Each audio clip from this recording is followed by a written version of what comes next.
குடிக்கொள்ள செய்தருளும். அன்பை எங்கள் வாழ்வுக்கு அணிவேரும் அருளை அதன் பொழிவுக்கு அமைய அற்புரியும்.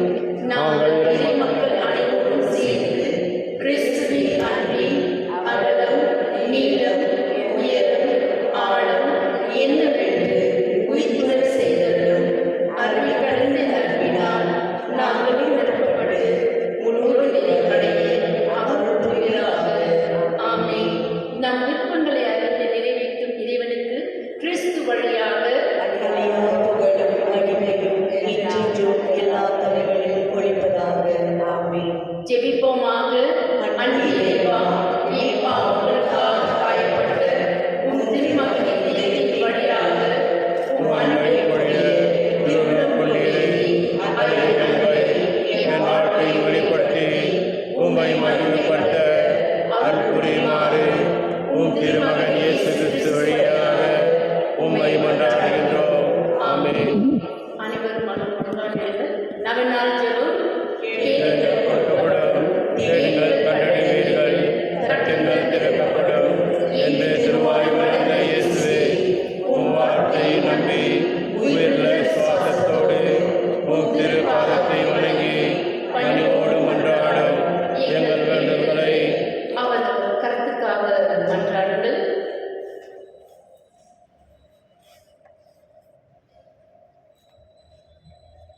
இரக்கத்தோடு கேட்டருளும் எங்கள் அன்பான இயேசுவின் இதயத்திலே, நீரே எங்கள் சரணடைந்து ஓடி வந்தோம். இக்கட்டு நேரங்களில் நீரே எங்கள் துணை, துன்பத் துயரத்தில் நீரே எங்கள் ஆறுதல், சோதனை வேளையில் நீரே எங்கள் நலன். நாங்கள் எழுப்பிய மன்றாட்டுக்களை எப்படியும் தருவீர் என்று நம்பியிருக்கின்றோம். ஆயினும் உன் விருப்பத்தின்படியாகட்டும். இந்த விண்ணப்பங்கள் நிறைவேறாவிடும் மனமுடைந்து விடாமல் உம்மை வாழ்த்தி வணங்கி போற்றி புகழ்ந்து ஒருபோதும் பின்வாங்காமல் என்றும் சுத்தத்திற்கு அமைந்து நடக்க எங்களுக்கு அருள் புரியுமாறு உம்மை மன்றாடுகின்றோம். திருப்பலியின் கருத்து. ஓ இயேசுவின் திருநியமே, நாம் ஒப்புக் கொடுக்கும் இந்த அதிர்நல திருப்பலி வழியாக பிதாவோடும் பரிசுத்த ஆவியோடும் ஒன்றான உம்மை ஆராதிக்கின்றோம். உமக்கு நன்றி கூறுகின்றோம். எங்கள் பாவங்களுக்கு பரிகாரமாக இப்பலியை தந்தையை அர்ப்பணித்து எங்கள் பரிகாரங்களை நாங்கள் பெற்று மகிழ அருள் புரியும்.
திருப்பலியானது நன்றிடுதலாக ரெபேகா ஷாம், எல்சியா செல்வம் மற்றும் கேரல் ஓஜியலா அவருடைய பிறந்தநாளுக்கான ஹாப்பி பர்த்டே மற்றும் கேத்ரின் ஆந்தனி வினயரசி அவருடைய 25th பர்த்டேக்கான ஹாப்பி பர்த்டே மற்றும் டெஃபினி அண்ட் ராபர்ட் அவருடைய வெட்டிங் ஆனிவர்சரி இருக்காங்களா? Happy wedding anniversary. மரித்த செல்வகுமார், தேசியமான் தென்சில், சௌரி முத்து, முதலியம்மாள், ஆரோக்கியதாஸ், மங்கள மேரி, ஜோசப், அம்சா மேரி, லூர்து மேரி, அம்ரிதராஜ், டாமினிக் லாரா அவருடைய ஆண்களுக்காக இதனுடைய கொடுக்கப்படுகின்றது. தந்தை மகன் தூய ஆவியாரின் பெயராலே.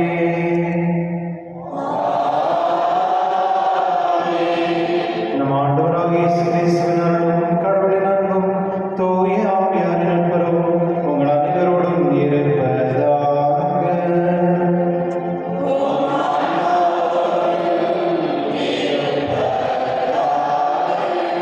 கிறிஸ்துவ இயேசு தெரியறதுக்கு நன்றிடுதலாகவும் மற்றும் இன்று நாம் இயேசு தெரியதேத்துடைய ஆசிரியர் பெற்றுக்கொள்ள இங்கு வந்திருக்கிறோம்.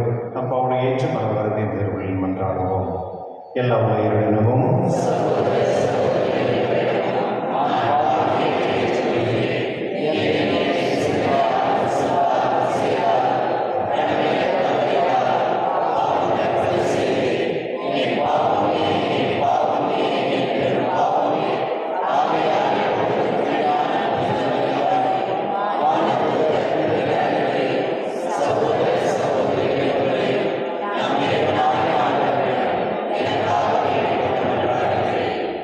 எல்லாம் இறைவன் நம்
படுகின்றோம்.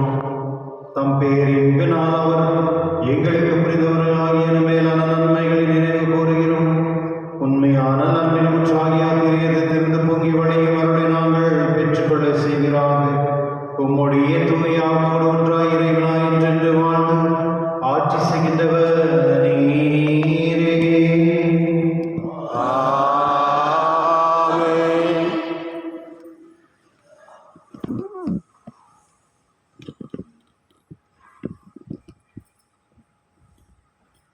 இறைவாக்கினர் எசேக்கியேல் நூலில் இருந்து வாசகம். ஆண்டவரின் வாக்கு எனக்கு அருளப்பட்டது. மானிடா, எருசலேமுக்கு அதன் அருவருப்புகளை சுட்டிக்காட்டு. நீ சொல், தலைவராகிய ஆண்டவர் எருசலேமுக்கு கூறுவது இதுவே: நீ தோன்றியதும் பிறந்ததும் கானான் நாட்டிலே. உன் தந்தை ஓர் எமோரியன், உன் தாய் ஓர் இத்தியல். நீ பிறந்த வரலாறு இதுவே. நீ பிறந்த அன்று உன் கொப்புள் கொடி அறுக்கப்படவில்லை.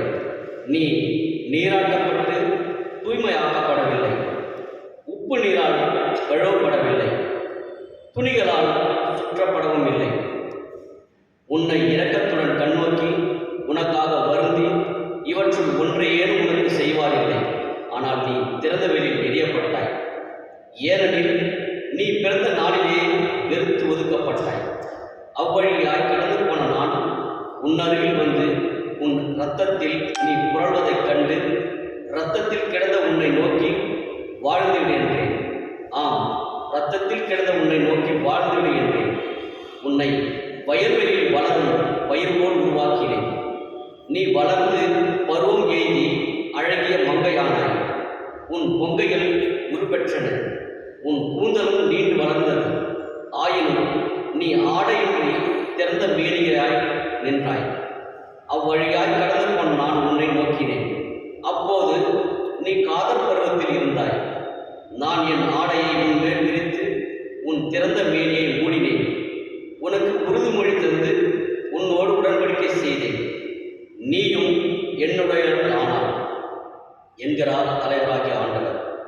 நான் உன்னை நீராட்டி உன் மேலிருந்த இரத்தத்தை கழுவி துடைத்து உனக்கு எண்ணெய் பூசினேன்.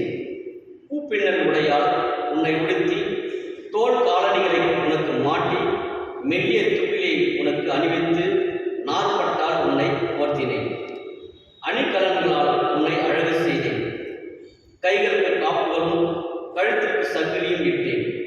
மூக்குக்கு மூக்குத்தியும் காதுகளுக்கு தோடுகளும் தலையில் அழகிய மணிமுடியும் அணிவித்தேன். பொன்னாலும் வெள்ளியாலும் நீ அணி செய்யப்பட்டாய். நாற்பட்டும் மெல்லிய துகிலும் பூப்பின்னல் ஆடையும் உன் உடைகளாயின. மாவும் தேனும் எண்ணெயும் உன் உணவாயின. நீ மிக மிக அழகு வாய்ந்தவளாகி அரச தகுதி பெற்றாய். உன் அழகின் காரணமாக உன் புகழ் வேற்றினத்தாரிடையே பரவிற்று. என் மாட்சி உன் மேற்பட உன் அழகு நிறைவேற்றி விளைவிற்று என்கிறார் தலைவராகிய ஆண்டவர். நீயோ உன் அழகில் நம்பிக்கை வைத்து உன் புகழை பணயமாக வைத்து விலை மகளாகி வருவோர் போவரிடம் எல்லாம் பேசித்தனம் செய்தார். ஆயினும் உன் இளமையின் நாட்களில் உன்னோடு செய்த உடன்படிக்கையை நினைவு கூர்ந்து என்றுமுட உடன்படிக்கையை உன்னோடு செய்வேன். நீ செய்ததையெல்லாம் நான் மறைத்திடும் போது நீ அவற்றையெல்லாம் நினைத்து வெட்கி இழிவி மிகுதியினால் உன் வாயை ஒருவரும் திறக்க மாட்டாய் என்கிறார் தலைவராகிய ஆண்டவர். இது ஆண்டவர் நல்வாக்கு. இறைவாக்கு நன்றி. பதிலுரை பாடல் பல்லவி. ஆண்டவரே, உம் சினம் தணிந்து எனக்கு ஆறுதல் அளித்துள்ளீர். ஆண்டவரே, உம் சினம் தணிந்து எனக்கு ஆறுதல் அளித்துள்ளீர். இறைவனின் மீட்பர், அவர் மேல் நம்பிக்கை வைக்கிறேன். நான் அஞ்ச மாட்டேன். ஆண்டவரே என் ஆற்றல், அவரையே பாடுவேன். என் மீட்பரும் அவரே. மீட்பரும் ஊற்றுகளிலிருந்து நீங்கள் அகமகிழ்வோடு தண்ணீர் முகந்து கொள்வீர்கள். ஆண்டவரே, உம் சினம் தணிந்து எனக்கு ஆறுதல் அளித்துள்ளீர். ஆண்டவருக்கு நன்றி செலுத்துங்கள். அவர் திருப்பெயரை போற்றுங்கள். மக்களின் இடங்களிலே அவர் செயல்களை அறிவியுங்கள். அவர் திருப்பெயர் உயர பறைசாற்றுங்கள். ஆண்டவரே, உம் சினம் தணிந்து எனக்கு ஆறுதல் அளித்துள்ளீர். ஆண்டவருக்கு புகழ்பா அமைத்து பாடுங்கள். ஏனெனில் அவர் மாட்சியும் செயல்களை புரிந்துள்ளார். அனைத்துலகும் இதை அறிந்து கொள்வதாக. சீயோனில் குடியிருப்பவரே, ஆர்வரித்து அக்களியுங்கள். இஸ்ராயலின் தூயவர் உங்களிடையே சிறந்து விளங்குகின்றார். ஆண்டவரே, உம் சினம் கனிந்து எனக்கு ஆறுதல் அளித்துள்ளீர்.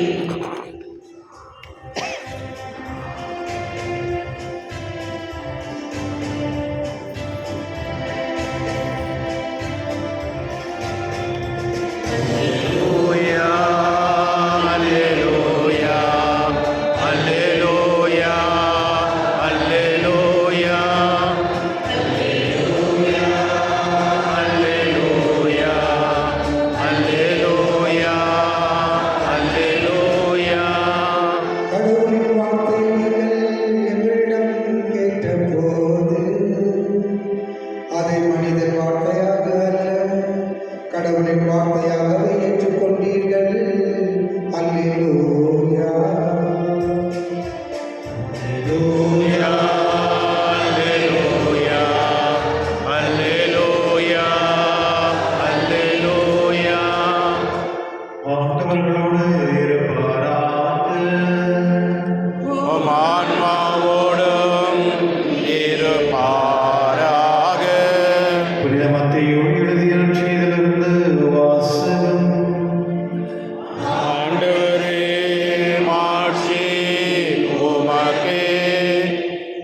அக்காலத்தில் பரிசேயர் இயேசுவை அணுகி அவரை சோதிக்கும் நோக்கத்துடன், ஒருவர் தம் மனைவியை எக்காரணத்தையாவது முன்னிட்டு விலக்கி விடுவது முறையா என்று கேட்டனர். அவர் மறுமொழியாக, படைப்பின் தொடக்கத்திலே கடவுள் ஆணும் பெண்ணாக அவர்களை படைத்தார் என்று நீங்கள் மறைநூலில் வாசித்ததில்லையா என்று கேட்டார். மேலும் அவர், அதனால் கணவன் தன் தாய் தந்தை விட்டுவிட்டு தன் மனைவியுடன் ஒன்றிருப்பார், இருவரும் ஒரே உடலாயிருப்பார். இனி அவர்கள் இருவர் அல்ல, ஒரே உடல் என கடவுள் இணைத்ததை மனிதன் பிரிக்காதிருக்கட்டும் என்றார். அவர்கள் அவரை பார்த்து, அப்படியானால் மணவிலக்கு சான்றிதழை கொடுத்து மனைவி விலக்கி விடலாம் என்று மோசே கட்டளையிட்டது ஏன் என்றார்கள். அதற்கு அவர், உங்கள் கடின உள்ளத்தின் பொருட்டே உங்கள் மனைவியரை விலக்கிவிடலாம் என்று மோசே உங்களுக்கு அனுமதி அளித்தார். ஆனால் தொடக்க முதல் அவ்வாறு இல்லலை பார்த்த மேல் ஈடுபட்டதற்காக அன்றி வேறு எக்காரணத்தையாவது முன்னிட்டு தன் மனைவியை விலக்கிவிட்டு வேறொரு பெண்ணை மணப்பவன் எவனும் விபச்சாரம் செய்கிறான் என நான் உங்களுக்கு சொல்கிறேன் என்றார். அவருடைய சீடர்கள் அவரை நோக்கி, கணவர் மனைவியர் உறவு நிலை எத்தகையது என்றால் திருமணம் செய்து கொள்ள இருப்பதே நல்லது என்றார்கள். அதற்கு அவர், அருள்கொடையை பெற்றவர் அன்றி வேறு எவரும் அக்குற்றத்தை ஏற்றுக்கொள்ள முடியாது. சிலர் பிறவிலேயே மன உறவு கொள்ள முடியாதவராய் இருக்கின்றனர். வேறு சிலர் மனிதரால் அந்நிலைக்கு அளிக்கப்படுகின்றனர். மற்ற சிலர் விண்ணரசின் பொருட்டு அந்நிலைக்கு தம்மையே ஆளாக்கிக் கொள்கின்றார். இதை ஏற்றுக்கொள்ளக்கூடியவர் ஏற்றுக்கொள்ளட்டும் என்றார். ஆண்டவரின் அருள்வாக்கு. கிறிஸ்துவே உமக்கு புகழ். முறையில் இன்னைக்கு நண்பர்கள் ஒரு ரோட்டில் அப்படியே நடந்துட்டு போகும்பொழுது ஒரு பெரிய மண்டபம் இருக்குது. இந்த மண்டபத்தை பார்த்து ஒருத்தர் நண்பர் சொல்கிறார், இந்த நண்பருக்கு, இந்த மண்டபத்து மூலியமாக தான் என்னுடைய வாழ்க்கையை அடைஞ்சது. அப்போ அவர் பக்கத்தில் கேட்டுட்டு, அது எப்படிங்க மண்டபம் என்ன ஆச்சு உங்களுக்கு? இல்லை இந்த இடத்துல தான் எனக்கு மேரேஜ் ஆச்சு அப்படின்னு சொன்னாங்க. அப்படி சொல்கிறவங்க யாரும் இங்கே இருக்கீங்களா? இல்லையா? நீங்கள் சைலண்டாக இருக்கிறது பார்த்தா என்ன சிந்திக்கிற பழகுது. ஓகே, கிறிஸ்துவ நம்மளுடைய இன்னைக்கு திருமணம் அப்படின்னு சொல்கிறது ஒரு ரொம்ப சேலஞ்சிங் தான். ஒரு 30 வருஷத்துக்கு முன்னே இல்லை 40 வருஷத்துக்கு முன்னே மக்கள்கிட்ட டிவோர்ஸ் என்ற வார்த்தையை அவங்க கேட்டது கிடையாது. இப்போ இங்கே யாருன்னா 50-60 வருஷம் கேட்பாருங்க. அவங்களுக்கு தெரியுமா டிவோர்ஸ்னால் என்னன்னு தெரியுமான்னு கேட்பாருங்க. அவங்களுக்கு மோஸ்ட்லி பெரும்பாலும் தெரிஞ்சிருக்காங்க. இதுக்கு முன்னே இன்றைக்கி வந்து புனிதர் கோல்பே அப்படின்ற ஒரு புனிதருடைய விழா. இவர் வந்து போலாண்ட் அப்படின்ற ஒரு நாட்டில் பிறந்தவர். ஒரு எளிமையான குடும்பத்தில் பிறந்தவர் தான். ஆனால் ஏரியாவில் இருக்கிறவங்கெல்லாம் வந்து அந்த அவருடைய விசுவாசம், அவருடைய நம்பிக்கை, அவருடைய வாழ்க்கையை பார்த்து நிறைய ஹெல்ப் பண்ணுவாங்க அவருக்கு படிக்கிறதுக்காக. அவர் ரொம்ப கொஞ்சம் கஷ்டப்பட்டு இந்த ஃப்ரான்சிஸ்கன் அப்படின்ற ஒரு காங்கிரிகேஷன் அவர் ஒரு ப்ரீஸ்டாக ஜாயின் ஆகிறாரு. அதான பிறகு அவருக்கு ஜப்பானில் வந்து அவர் நிறைய ஊழியமெல்லாம் செய்கிறார். அந்த காலகட்டம் வந்து செகண்ட் வேர்ல்டு வாருடைய காலகட்டம். அப்போது இந்த ஜூவிஷ்லாம் பிடிச்சிட்டு இந்த ஹிட்லர் வந்து எல்லாருமே கொண்டுட்டு இருந்தார். அந்த காலகட்டத்தில் வந்து இவர் வந்து அந்த அந்த யூதர்களுடைய பிள்ளைகளை அவங்களுக்கெல்லாம் வந்து போய் சீக்கிரட்டாக போய் ஹெல்ப் பண்ணுவார். அவங்களுக்கு சாப்பாடு கொடுக்குறது, அவங்களை வந்து பாதுகாக்கிறது, அவங்களை என்ன சேவ் பண்ணுறது, இந்த மாதிரிலாம் நிறைய பண்ணிட்டுருந்தார். அதனால் அங்கே இருக்க சோல்ஜர்ஸ் இது தெரிஞ்சுக்கின்னு அவரை அரெஸ்ட் பண்ணி ஒரு முகாமில் போடுறாங்க. நீ இந்த மாதிரி பண்ணக்கூடாதுன்னு வார்ன் பண்ணி மறுபடியும் விட்டுறாங்க. மறுபடியும் அவர் வந்து ஏன்னா அங்கே வந்து அவ்வளோ கொடுமை நடந்துட்டு இருக்கு. அந்த மக்களை வந்து உயிரோடு பொழிச்சுட்டு சாப்பிட்டுட்டாங்க. அப்படி இருக்கும் பொழுது இவர் வந்து யாருமே எந்த குரூப்களும் வந்து ஒருத்தர் வந்து கஷ்டப்படுறாங்கன்னு அவருக்கு சும்மா இருக்க முடியாதுல்ல, உண்மையாக உழைப்பவர். அதனால அவர் மறுபடியும் மீண்டும் போயிட்டு அந்த யூதர்களை வந்து காப்பாற்றுறாரு. கடைசியில் வந்து இந்த சோல்ஜர்ஸ் வந்து அவரை அரெஸ்ட் பண்ணி ஒரு முகாமில் போட்டுட்டுறாங்க. அந்த சமயத்தில் வந்து முகாமில் இருக்கிற அந்த சூழ்நிலை இருக்கும் பொழுது ஒரு ஒரு கைதி வந்து அங்கேருந்து தப்பிச்சு ஓடிடுறாரு அந்த கேம்ப்லேருந்து. அது பார்த்த பிறகு அந்த சோல்ஜருடைய ஹெட்டே என்ன பண்ணுறாருன்னா, மீன்ஸ் நீங்கள் யாரும் எங்களுக்கு இன்ஃபார்ம் பண்ணாதனால உங்கள் குரூப்லேருந்து இருக்க 10 பேரை நான் வந்து இந்த ஸ்டாவிங் அப்படின்னு சொல்லுவாங்க. அது வந்து ஒரு சேம்பர், அங்கே வந்து எதுவுமே கொடுக்க மாட்டாங்க, தண்ணி கூட கொடுக்க மாட்டாங்க, அப்படியே அவங்க உயிரோட சாப்பிடணும். அது மாதிரி ஒரு 10 பேரை வந்து ஒரு சேம்பரில் போட்டுறாங்க. அங்கே ஒரு இன்ஜெக்ஷன் போட்டு கொலை பண்ணுவாங்க. அதுபோல் 10 பேரை பிடிச்சி போடும் பொழுது அந்த இருந்த ஒருத்தர் வந்து ஒரு சிலர் எனக்கு பிள்ளைகள் இருக்காங்க, ஒய்ஃப் எல்லாம் பசங்களாம் இருக்கிறாங்க, அதெல்லாம் என்னை விட்டுருங்க தயவுசெய்து அப்படின்னு கெஞ்சுறாரு, அழுகுறாரு. அந்த சமயத்தில் இவர் இந்த கோல்பே அப்படின்ற ஒரு குரு வந்து சிலர் அவரை விட்டுருங்க, அவருக்கு அதெல்லாம் என்ன எடுத்துக்கோங்க அப்படின்னு சொல்கிறார். அப்போது அந்த சோல்ஜர் ஆஃபீஸர் வந்து சரி அப்படியே இருக்கு அப்படின்னு சொல்லி அவர் கேட்குறாரு, நீ யாருன்னு கேட்கும்போது அவர் கேத்தலிக் ப்ரீஸ்ட் அப்படின்னு சொல்கிறார். அது ஆகிட்ட பிறகு அவர் கொண்டு போய் உள்ளே போடுறாங்க. அது ஆகிட்ட பிறகு அவர் மறித்தார். மறித்த பிறகு அவருக்கு இந்த விஷயம் வந்து போப்படுறது தெரிஞ்ச பிறகு அவருக்கு அந்த புனித பட்டத்தை கொடுக்கும் பொழுது எந்த குடும்பத்தை அவர் காப்பாற்றினார், அந்த குடும்பம் கூட அந்த நேரத்தில் இருந்தாங்க. பாருங்கள், ஒரு குடும்பத்தை காப்பாற்றுறதுக்காக அந்த ஒரு ப்ரீஸ்ட் தன்னுடைய வாழ்க்கையை வந்து அவர் இருந்தார். அவர் இருக்கலாம், சரி ஓகே அப்படின்னு ஃப்ரீயாக இருக்கலாம். அந்த ஒரு கணவன மனைவியை காப்பாற்றுறதுக்காக அவர் தன்னுடைய வாழ்க்கையை இழந்தார். இன்னைக்கு அவருடைய நாள் புனித தன்மையோடு இருக்கிறார். இன்னைக்கு எத்தனை பேர் வந்து நம்ம வந்து குடும்பத்தை காப்பாற்றுறோம்? நீங்கள் யாரை காப்பாற்றிருக்கீங்களா? மற்ற குடும்பம் வந்து பிரிஞ்சு போகிற குடும்பத்தை சில நேரத்தில் வந்து மற்றவங்க வீட்டில் நடக்கக்கூடிய கூத்துன்னு சொல்லுவாங்க, அது வந்து ஒரு என்டர்டெயின்மெண்ட்னு சொல்லுவாங்க. பக்கத்து வீட்டில் நடக்கிற எந்த ஒரு பிரச்சனைக்கும் அது நமக்கு ஒரு என்டர்டெயின்மெண்ட் தான். அவங்க சண்டை போடுறாங்களா, ஓகே, அது ரொம்ப சந்தோஷமாக இருக்கும். ஒருத்தர் வந்து பிரிஞ்சிடுறாங்களா, அது நமக்கு ரொம்ப மகிழ்ச்சி. அதுக்குன்னே சில கூட்டம் வந்து அப்படியே வெயிட் பண்ணிட்டே இருப்பாங்க. கிறிஸ்து நண்பர்களே, இன்று வந்து தாய் திருச்சியில் வந்து ஆண்டவர் இயேசுவை திருமணம் வந்து பற்றி பேசும் பொழுது ஆக்சுவலி வந்து அவர் கேட்குறது வந்து அவரை சோதிக்கும் நோக்கத்துடன் ஒருவர் தம் மனைவி எக்காரணத்தையாவது முன்னிட்டு விலக்கி விடுவது முறையா என்று கேட்டார். அவர் மறுமொழியாக, படைப்பின் தொடக்கத்திலேயே கடவுள் ஆணும் பெண்ணாக அவர்களை படைத்தார் என்று நீங்கள் மறைநூலில் வாசிக்கலையா அப்படின்னு நமக்கு சொல்கிறார். கடவுள் வந்து இந்த உலகத்தை எல்லாம் படைச்சிட்டு பிறகு கணவன் மனைவியாக தான் இந்த உலகத்தை படைத்தார், அவர்களுக்காக தான் படைத்தார். அப்போ குடும்பத்துக்கு தான் ஃபஸ்ட்டு கடவுள் வந்து எவ்வளோ முக்கியத்துவம் கொடுத்துருக்காங்க. குடும்பம் தான் வந்து கடவுளுக்கு முக்கியமானது. அந்த குடும்பத்தில் தான் கடவுள் பெருக்கிறார். புனித மாதா யோசேப்பிட்ட வந்து அந்த குடும்பத்தில் தான் கடவுள் பெருக்கிறார். அப்போது ஒரு குடும்பம் வந்து எவ்வளோ முக்கியமானதாக இருப்பார். ஒரு குடும்பம் வந்து அன்புக்கு சார்ந்த விசுவாசத்தோடு வாழுதுன்னா அது பெரிய ஒரு ஆசீர்வாதம். இன்றைக்கி ஒரு குடும்பம் வந்து நம்ம வந்து ஆராய்ச்சி பண்ணோம்னா ஒரு பெரிய சேலஞ்சிங் தான். நான் சொன்னேன்ல, நம்ம டயசிஸில் வந்து போன வருஷம் 25 ஜனவரி டு டிசம்பருக்குள்ளே 161 டிவோர்ஸ் நடந்தது. அந்த டிவோர்ஸ் வந்து 161ன்னா எவ்வளோ, 2 குடும்பம் ஃபுல்லாக அடைஞ்சிச்சு. எவ்வளோ செலவு பண்ணியிருப்பாங்க, என்னென்ன பிளான் பண்ணியிருப்பாங்க, என்னென்ன ஆசையோடு இருந்திருப்பாங்க, வாழ்க்கை கம்ப்ளீட்டாக டிஸ்ட்ராக்ட். பாருங்களேன், யாரோ ஒருத்தர், அந்த கணவனோ மனைவியோ இல்லை மற்றவங்களையோ இல்லை குடும்பத்துக்குள்ள மாமியாரோ மாமனாரோ யாரோ ஒருத்தர்னால தான் அந்த குடும்பம் வந்து அவ்வளோ அடைஞ்சிச்சு. யாரோ ஒருவருடைய பிளானிங்னால தான் எல்லாமே குழம்பு போயிருக்கும். கிறிஸ்துவனுடைய இன்று திருமணத்தில் வந்து அந்த 161 பேரில் வந்து நம்ம பாரிஷில் இருக்கவங்க 7 பேர். ஓகே, அந்த 7 பேரை நான் கூப்பிட்டு நான் கேட்டேன், எதுக்காக உங்களுக்கு டிவோர்ஸ் ஆச்சு அப்படின்னு சும்மா அப்படியே கேட்கும் பொழுது அவங்க எல்லாம் என்ன சொன்னாங்க தெரியுமா, எப்போ அவங்களுக்கு ஃபர்ஸ்ட் ஹோலி கம்யூனியன் வாங்கிட்டாங்கல்ல, அது வாங்கிட்ட பிறகு அவங்க யாருமே வந்து கோயிலில் இல்லை.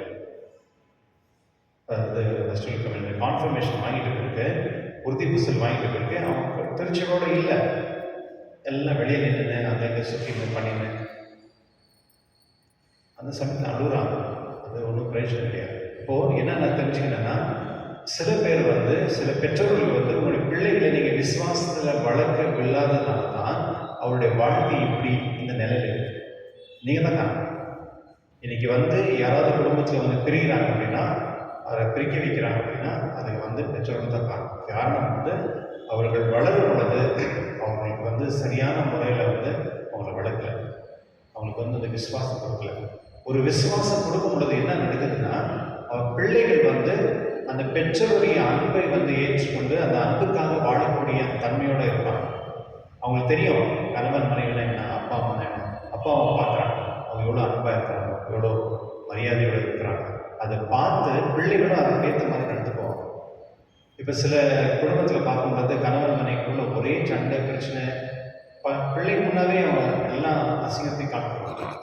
அப்போ அந்த பிள்ளைகள் எப்படி நடத்துக்குவாங்க, எப்படி மதிப்பு வரும்? கிறிஸ்துவனுடைய இந்த ஆண்டவர் இயேசு வந்து கடைசி இந்த வார்த்தை சொல்கிறார்,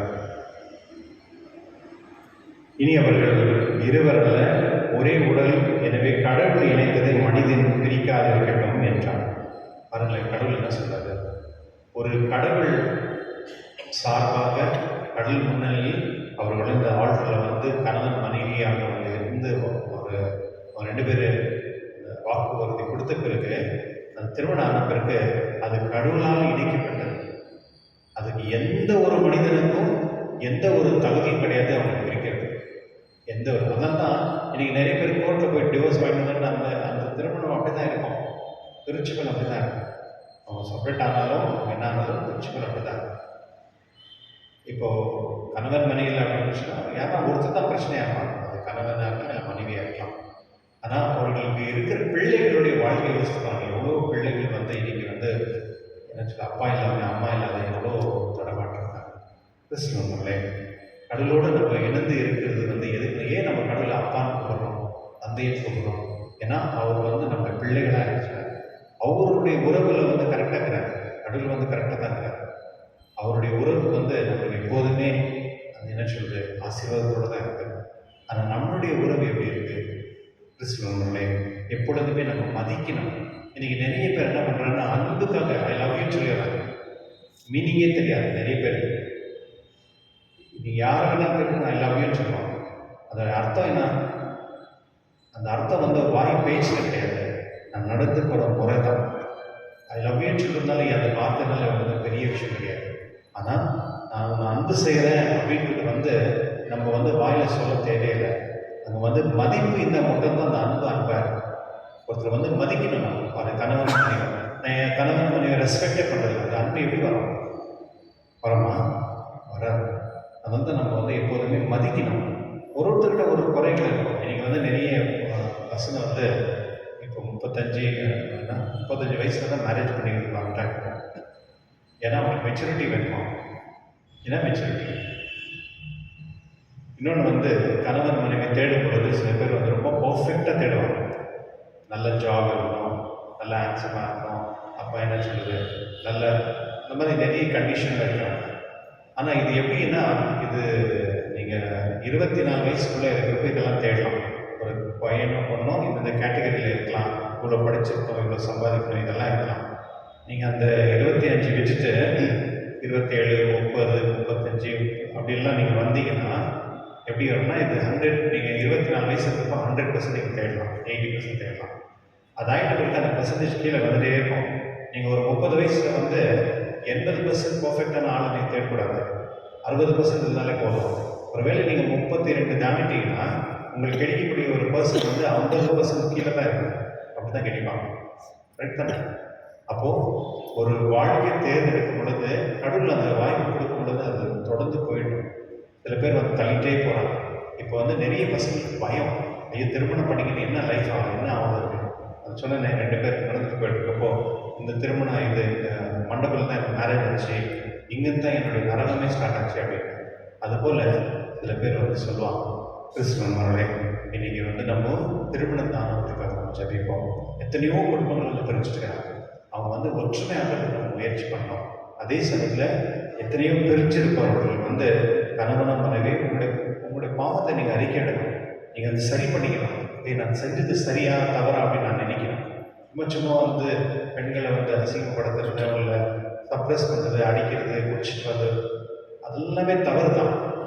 எந்த ஒரு ஆணுக்கும் வந்து தன்னுடைய மனைவி மேலே கை வைக்கிறதுக்கு எந்த அதிகாரம் கிடையாது. அடிக்கிறது, திட்டுறது, இதெல்லாம் வந்து அதோடய கிடையாது. யார் அன்ஃபிட், யாராவது ஒருத்தர் வந்து அதே சமயம் பெண்களை வந்து பேசினே இருப்பாங்க, பேசி கொலை பண்ணிடுவாங்க. அவங்க தெரியணும் எப்படி நடந்துக்கணும், என்ன பண்ணணும் அப்படின்னு. அதுக்காக தான் நம்ம இந்த கவுன்சிலிங்கு, மெக்கானிசம் பாருங்கள். இப்போ நாங்கள் சாயந்தரத்தில் 4:30க்கு நாங்கள் செஷன் வச்சுருக்கோம். அங்கே இதெல்லாம் வந்து சொல்லிக் கொடுக்குறோம். வாழ்க்கை என்னென்னா, ஹஸ்பண்ட் என்ன, ஒய்ஃப் என்ன, பிள்ளைகள் எப்படி இருக்கணும், இந்த ஃபார்மேஷன் வந்து நாங்கள் இவ்வளோ சீரியஸ் நம்ம எடுத்துருக்கோம் அப்படின்னா, இதெல்லாம் சொன்னால் கூட சில பெற்றோர்களுக்கு வந்து கவலை கிடையாது, அவங்களுக்கு எந்த ஒரு இன்ட்ரெஸ்ட்டும் கிடையாது. என்னுடைய பிள்ளைகளை வந்து திருச்சபை அனுப்பி அவங்களை சரிப்படுத்தணும் அப்படின்ற அந்த விருப்பமும் கிடையாது. அதுக்கு நீங்கள் தான் காரணம். அந்த நாளைக்கு அந்த வாழ்க்கையில் வந்து அவங்க ஒரு பிரச்சனை வரும் பொழுது அது நீங்கள் தான் பதில் கொடுக்கணும். அதனால் என்னுடைய திருப்பலியில் இந்த திருமண அவர்களுக்காக நாம் ஜெபிப்போம். எழுந்திருப்போம்.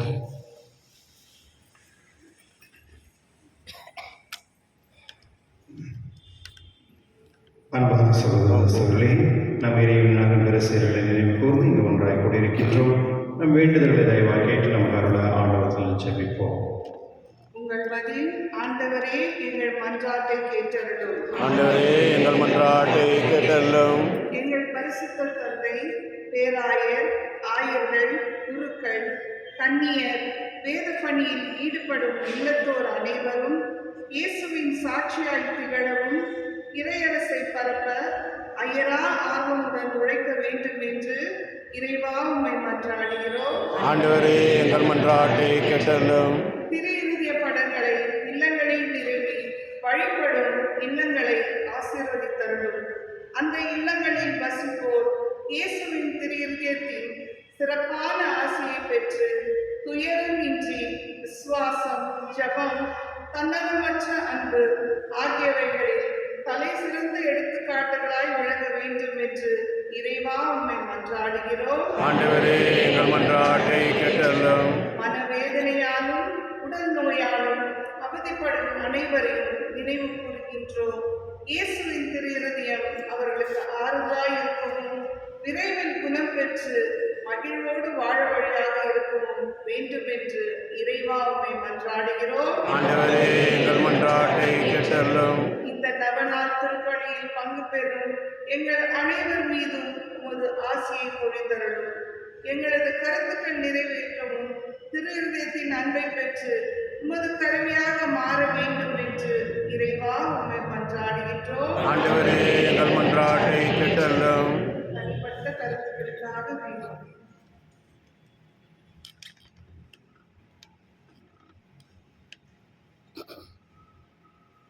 இருக்குமுள்ள இறைவா, உம்மை மன்றாடும் திருச்சபை ஜெபங்கள் முதல்வராக செய்தாலும் விசேஷமாக நாம் ஜபிக்கக்கூடிய இந்த திருமணத்திலான குடும்பத்திற்காக நாம் ஜபிக்கிறோம். அவருடைய ஆசீர்வாதத்தை வழிநடத்தி இந்த குடும்பத்தில் இருக்கும் அனைவரையும் அமைதியும் சமாதானம் தந்து அவருடைய ஆசீர்வாதப்படி எங்கள் தகுதியில் நம்பிக்கை கொள்ளாமல் உமது இறக்கத்தை மட்டுமே முன்னிட்டு நாங்கள் கேட்பதை தந்தள்ள வேண்டும் என்று எங்கள் ஆண்டவர் இயேசு வழியாக உம்மை மன்றாடுகின்றோம். ஆமென்.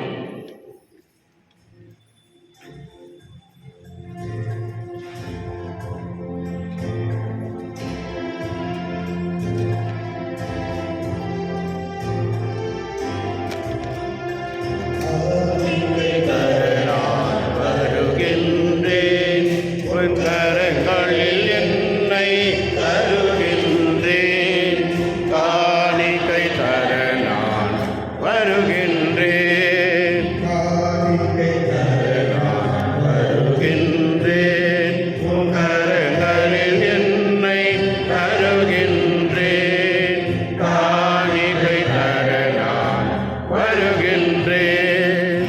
என்ன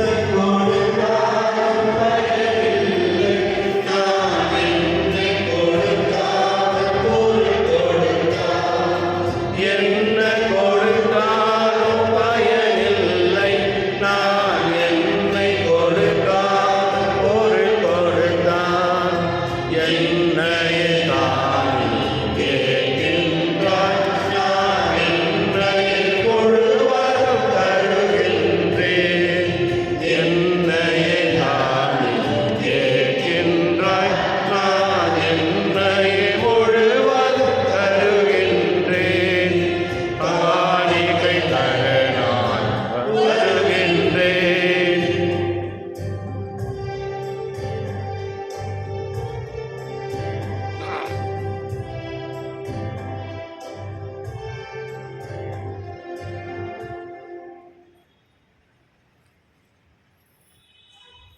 சகோதர சகோதரிகளுக்கும் திருப்பலி எல்லாரும் எங்களுக்கு ஏற்றதாகபடி ஜெபியுங்கள். ஆண்டவர் தமது பெயரின் புகழ்ச்சிக்காகவும் மாற்றிற்காகவும் நமது நன்மைக்காகவும் புனித திராவை அனைத்து நலனுக்காகவும் உமது கையிலிருந்து வெளியேற்றுக் கொள்வாராக. பேர் மிக்க தந்தை அன்பானோம் திருமகனுடைய இதயத்தை சொல்லக்கூடிய அன்பை நீர் கண்ணோக்கியர்களும் நாங்கள் புகழுக்குமே காணிகளுமால் ஏற்றுக்கொள்ளப்பட்டு எங்கள் பாவங்களுக்கு பரிகாரமாக அமைவதாக எங்கள் ஆண்டவராக இயேசு கிறிஸ்து வழியாக உம்மை மன்றாடுகின்றோம். ஆமென். ஆண்டவர் உங்களோடு இருப்பாராக.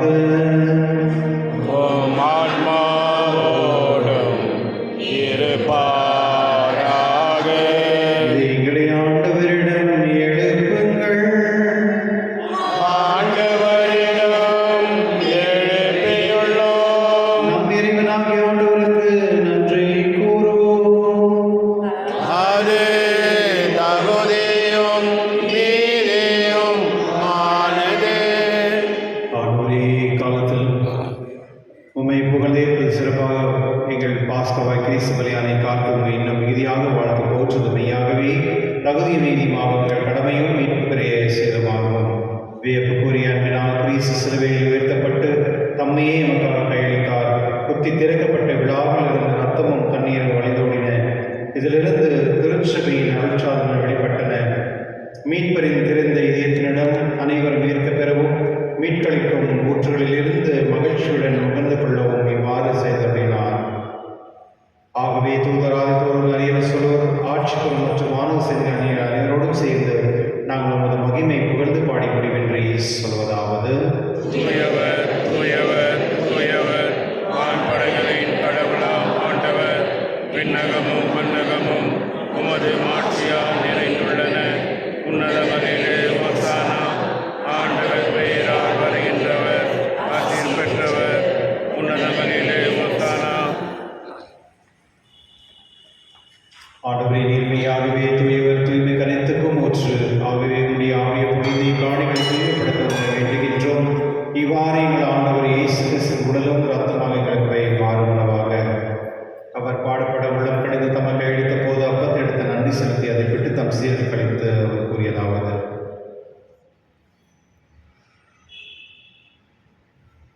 அனைவரும் இதிலிருந்து பெற்று உண்ணுங்கள், ஏனெனில் இது உங்களுக்காக கேட்கப்படும் என் உடல்.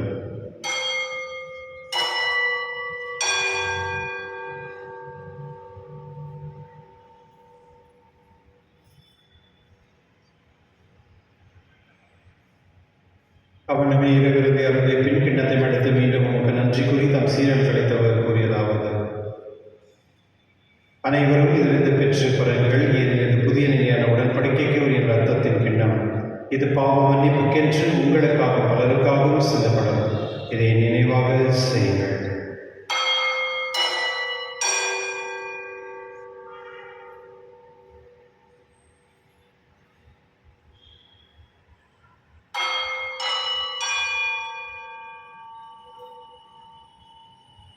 நம்பிக்கையின் மறைபொருள்.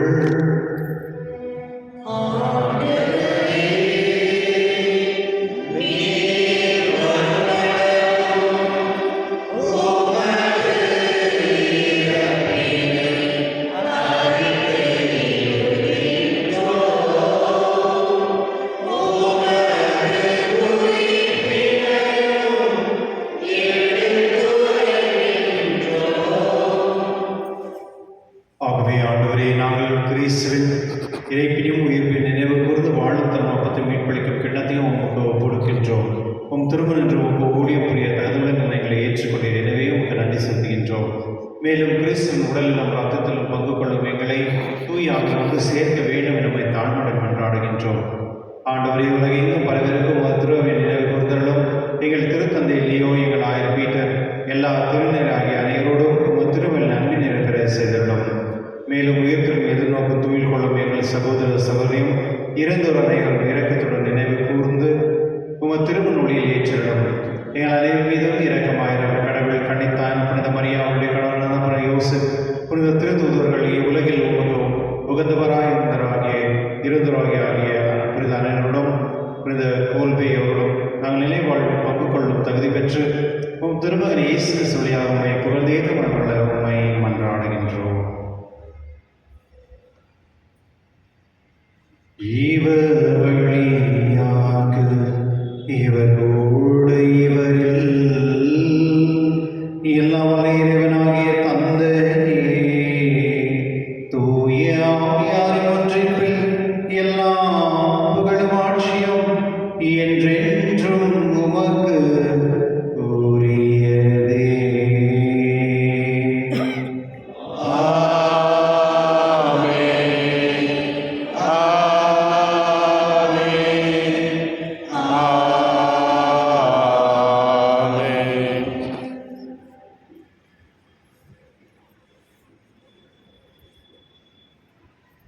கிறிஸ்துவின் அன்பானவர்களே, இது நம்முடைய குடும்பம், மற்ற அக்கப்பக்கத்தில் இருக்க குடும்பங்கள் மற்றும் நம்முடைய திருச்சியில் இருக்க குடும்பங்களுக்காக நம்ம ஜெபிப்போம். உங்களுக்கு தெரிஞ்சிருக்க யாரா பிரிஞ்சு போனவங்க குடும்பம் கூட அவர்களுக்காக இந்த நேரத்தில் இந்த ஒற்றுமையும் மற்றும் இந்த அன்பும் விசுவாசத்தோடு வாழக்கூடிய அந்த தகுதி தரும்படி ஆண்டவர்கள் ஜெபிப்போம். விண்ணூலில் இருக்கிற எங்கள் தந்தையே, உமது பெயர் தூயதென போற்று வருக. உமது ஆட்சி வருக. உமது திருவுளம் விண்ணுலகில் நிறைவேறுவது போல மண்ணுலகிலும் நிறைவேறுக. எங்கள் அன்றாட உணவை இன்று எங்களுக்கு தாரும். எங்களுக்கு எதிராக குற்றம் செய்வோரை நாங்கள் மன்னிப்பது போல எங்கள் குற்றங்களை மன்னியும். எங்களை சோதனைக்கு கொடுக்காதேயும், தீமையிலிருந்து எங்களை விடுத்தள்ளும். ஆண்டவரை, தீமையிலிருந்து எங்களை விடுவித்து எங்கள் வாழ்நாளில் அமைதியும் கனியுடன் உம்மை மன்றாடுகின்றோம். உமது இரக்கத்தின் உதவியால் நாங்கள் பாவத்திலிருந்து எப்பொழுதும் விடுதலை பெற்று யாதும் கலக்கமின்றி நலமாயிருப்போமாக. நாங்கள் எதிர்நோக்கியிருக்க பேரின்பத்துக்காகவும் என் மீட்பராக இயேசு வருகைக்காகவும் காத்திருக்கின்றோம். ஏனெனில் ஆட்சியும் வல்லமையும் ஆட்சியும் என்றென்றும் உமது. ஆண்டவர் இயேசு கிறிஸ்துவே, அமைதியை உங்களுக்கு விட்டு செல்கிறேன், அமைதியை உங்களுக்கு அளிக்கின்றேன் என்றும் திருத்துதலுக்கு மொழிந்தீரே. எங்கள் பாவங்களை பாராமல் உங்கள் திருவின் நம்பிக்கை கண்ணோக்கி உங்கள் திருவுளத்திற்கு ஏற்ப அதற்கு அமைதி ஒற்றுமை அளித்தவராக என்றென்று வாழ்ந்து ஆட்சி செய்தவர் நீரே. ஆமென். ஆண்டவருடைய அமைதி உங்களோடும் என்றும் இருப்பதாக, ஆன்மாவோடும் இருப்பதாக. ஒருவருக்கொருவர் அமைதியை பகிர்ந்து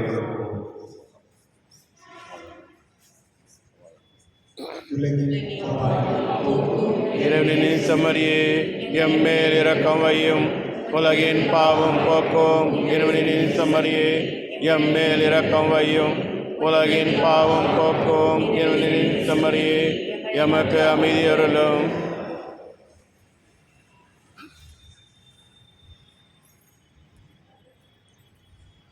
இதோ இறைவன் செம்மறி, இதோ உலகின் பாவங்களை போக்குபவர்,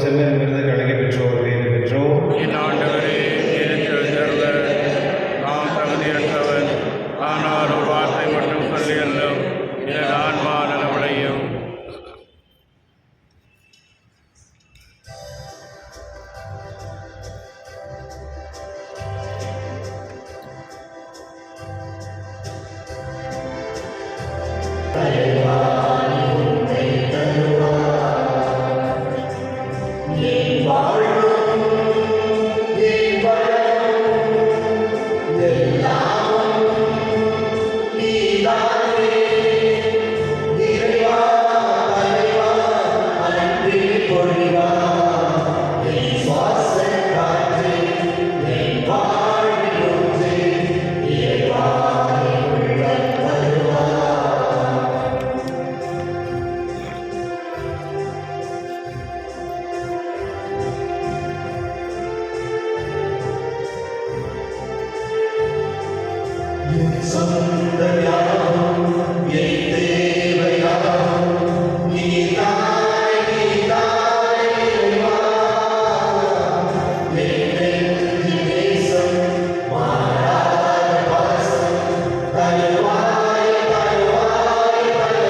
மன்றாடுவோமாக.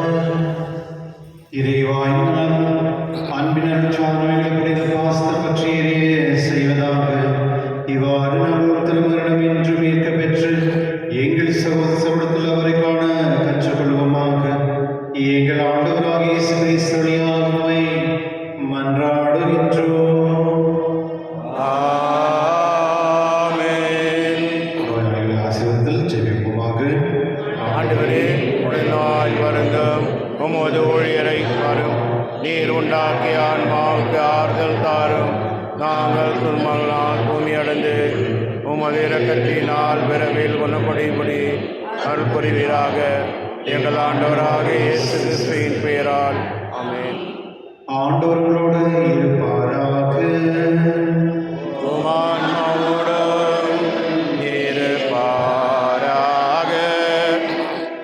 இறைவன் ஆசீர்வாத தலைவணமாக. ஆண்டவராகிய இயேசு கிறிஸ்து உங்களை பாதுகாக்க உங்கள் நடுவிலும் உங்களை காப்பாற்ற உங்களுக்குள்ளும் உங்களுக்கு வழிகாட்ட உங்களுக்கு முன்னும் உங்களுக்கு காவலாயிருக்க உங்களுக்கு பின்னும் உங்களை ஆசீர்வதிக்க உங்கள் மேலும் இருப்பாராக. ஆமென். எல்லாம் வல்ல இறைவன் தந்தை மகன் தூய ஆவியார் அனைவரையும் ஆசீர்வதிப்பாராக. ஆமென். சென்று வாருங்கள், திருவழி நிறைவேறிற்று. இறைவனுக்கு நன்றி. உங்களுக்கு நன்றி. wonderful day.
உந்தனே